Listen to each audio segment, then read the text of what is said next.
그 민주당에서 원래 현직 대통령이 재판을 중지하는 그 재판 중지법을 원래 이제 추진한다고 했었다가 처리하지 않기로 방침을 바꿨는데 왜 이렇게 왔다리 갔다리 한 걸까요, 이거는? 아니 근데 시기적으로요.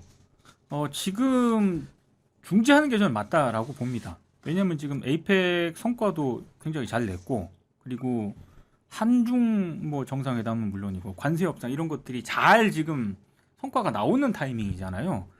그래서 국힘은 물론이고 뭐 일부 보수 언론들이 계속해서 이거를 쓰잘데기 없는 정말 말도 안 되는 억지 논리로 트집을 잡고는 있습니다만 그게 안 먹혀들거든요. 근데 이 재판중지법 일명 이거를 네. 추진하게 되면은 그동안 할 말을 못 하고 있었던 이른바 적군들이 어이구 잘 됐다 해가지고 거의 이제 이슈가 이쪽으로 전환이 되는 이거 거죠. 하나 걸렸어 한번 가보자 이렇게 그렇죠. 된다는 거죠. 기다리고 있는 네. 먹잇감인데 그거를 제가 봤을 때 대통령실이나 이런 용산에서 달가워할 것 같지도 않거든요. 근데 그거는 약간 그 선우가 조금 있어요. 선우가 이게 법사위 국감 하기 전에부터 이제 약간 이 빌드업이 되다가 맞아, 예를 그렇죠. 됐죠. 그러다가 이제 국민의힘 쪽에서 송석준 의원 등등이 그때 그 고등법원장한테 불러가지고 물어봤죠 또. 다시 재판할 수 있는 데부터 시작해가지고 또 이거 네. 점화를 시켰잖아요. 그렇죠. 그러면서 법사위 국감에서 이제 많이 당했단 말이에요. 사실은 국민의힘 의원들이. 그리고 이 법사위 국감이 엄청 전투적으로 진행이 되면서 이제 내란 특별재판부를 뭐 니네가 싫어하는데 결국 그 변명했던 모든 것들이 아니고 니네가 일부러 지기현한테 배당도 해주고 이랬던 거 아니냐까지 나왔어요. 지금. 그렇죠. 이제 그런 상황이니까 이재명 대통령에 대해서 지금 그래서 국민의힘 쪽에서 다시 재판을 다시 재개해야 된다 이런 얘기까지 막 나오는 참이었잖아요. 그러니까 그건 에이펙의 성과가 나오기 전에 이 국감에 진행이 되는 상황이었거든요. 네. 그러니까 민주당 입장에서는 그런 얘기를 안 할 수가 없었던 거예요. 지금 안 그러면 또 이제 이쪽에서 계속해서 공격이 들어갈 거니까. 그렇죠, 그렇죠. 근데 네. 그걸 하는데 마침 이제 에이펙에서 성과가 너무 많이 나오고 그러니까. 또 그러면서 오히려 대통령실 입장에서는 이거 그냥 정상적으로 가도 나는 무죄이고 나는 별 상황이 안 그렇게 생각하고 있고 되는데. 실제로. 예. 그때 저한테도 개인적으로도 그랬었거든요. 사실은 자기 그거라고. 그래서 썼던 상황인데 마치 이걸 자꾸 얘기를 하면 유죄인데 마치 무죄를 만들어 보려고 하는 맞아요. 것처럼 이제 모양새가 되니까 그렇게 하면 안 된다라고 생각을 이제 했던 것 같고 또 하나는 네. 이 대통령 지지율 문제가 또 좀 있었어요. 지지율이 지금 올라가고 있는 중이에요. 좀 올라가고 있죠. 근데 여기서 또 괜히 그런 걸 가지고서 곁다리 껴버리게 되면 이제 본질이 좀 흐려진다 이렇게 생각하는 것 같아요. 그러니까 박수영 수석 대변인이 오늘 기자들이 질문을 했습니다. 대통령실에 관련 요청이 있었느냐는 질문에 이렇게 답하죠.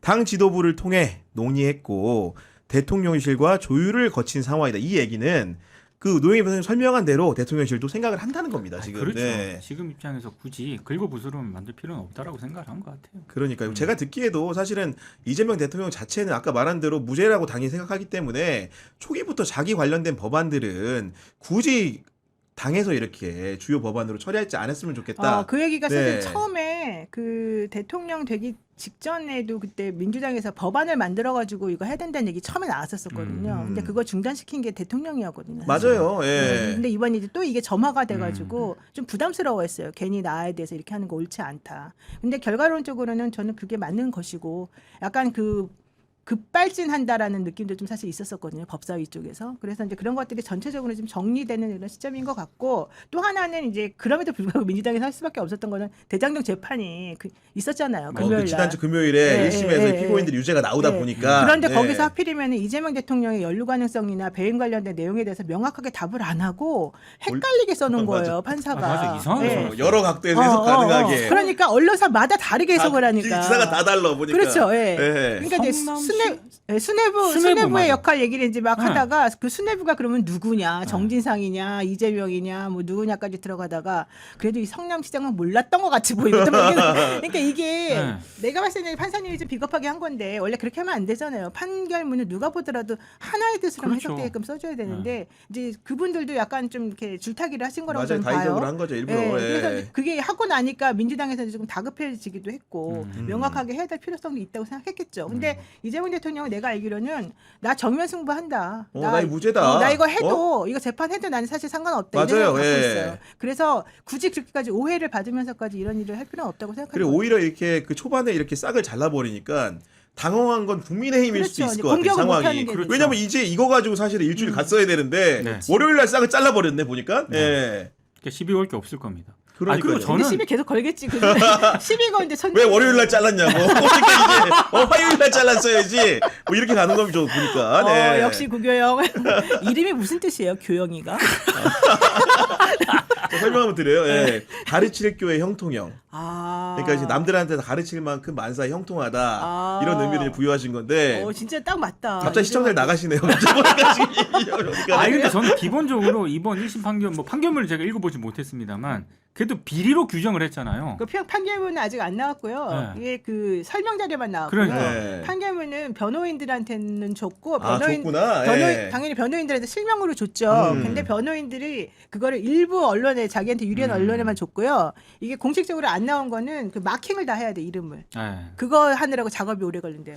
근데 제가 지금 기본적으로 저도 이제 재판을 다 보지 않았고 판결문도 읽지 않았기 때문에 조심스럽지만은 최근에 이제 일부 이제 대장동 사건의 피고인들의 심리 변화가 있었잖아요. 증언대에 선 사람들의 쉽게 남욱 같은 사람은 보도도 많이 나온 상황이고 제가 봤을 때 유동규 같은 경우에는 자기가 최고형이 나올 거라 생각 못했을 것 같아. 맞습니다. 기본적으로 왜냐하면 자기는 나름대로 이제 수사에 협력을 하면서 뭔가 좀 여러 가지 편의를 받을 수 있겠다는 착각을 했을 수도 있을 것 같은데 지금 보면은 김만배와 똑같이 징역 8년을 받아서 최고 중형을 받은 거 아닙니까? 그럼 유동규 같은 경우에도 지금까지는 이재명 대통령한테 늘상 불리한 얘기를 주로 안팎에서 해왔지만 심경 변화가 있을지도 모를 일 아니지 않습니까? 아니 근데 유동규 씨는 그 대선 끝나고 난 다음에 바뀌었어요. 바뀌었어요? 네, 되게 불안해했어요. 네, 그래요? 그건 자세히 안 봐서 몰랐거든요. 네, 대선 끝나고 난 다음에는 불안해했고 네. 이제 대선에서 이재명 대통령이 되고 나니까 나 이거 잘못했다. 내가 괜히 검찰한테 협조했다 이런 생각을 그렇게 얘기했어요? 했었다는 후문이. 그것도 역시 후문이 뒤로 들어오는 뒷얘기, 얘기가. 앞얘기는 아니고 네, 그런 상황인 건데 네. 아까도 이제 그 판결문에 이제 설치된 내용이 일부 설명자로 나오면서 보도 내용만 저희가 보고 추론을 하는 건데 성남시 수뇌부 부분은 이렇게 설명이 되어 있죠. 그 유동규 전 본부장은 대장동 사업 관련 주요 사항을 모두 단독으로 결정할 수 있는 위치에 있지는 않았고 여기가 중요한 거죠. 성남시 수뇌부가 주요 결정을 하는 데 있어 민간 업자들과 의견을 조율하는 등 중간 관리자의 역할을 주로 담당한 측면도 나타난다.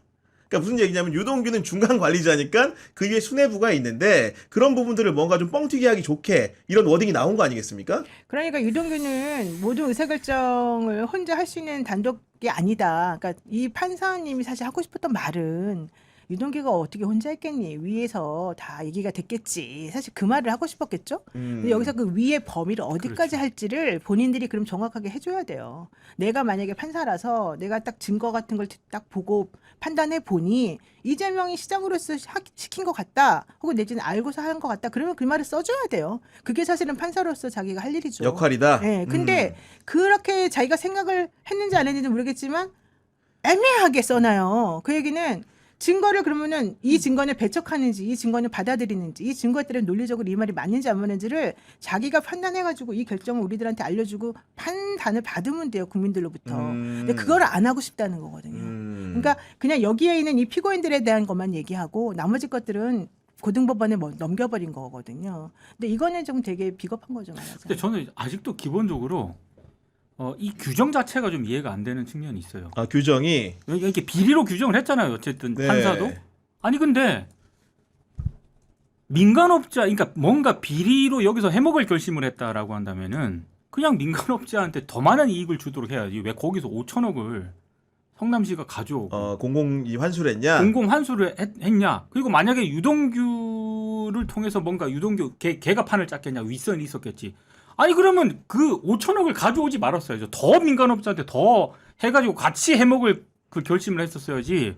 그러니까 뭔가 제 기준으로 봤을 때는 재판부가 이걸 비리로 규정하는 것도 뭔가 안 맞고. 그러니까 이게 상식적으로 딱 보세요. 네. 우리가 만약에 그 업자라고 생각해봐. 우리가 민간업자야. 내가 예를 들면은 이 이제 땅을 돈을 주고 사가지고 여기다가 아파트를 지으려고 하는 사람이에요. 내가. 네. 그럼 나는 개인적으로 어때요? 최대한의 이익을 당연하죠. 받는 게 당연하겠죠. 그 최대한의 이익을 받기 위해서는 있는 법도 조금 고쳐주면 좋겠고 조례도 좀 고쳐주면 좋겠고 이 사람들로 또 협력을 받으면 좋겠죠. 그거 해주는 사람이 관이잖아요. 네.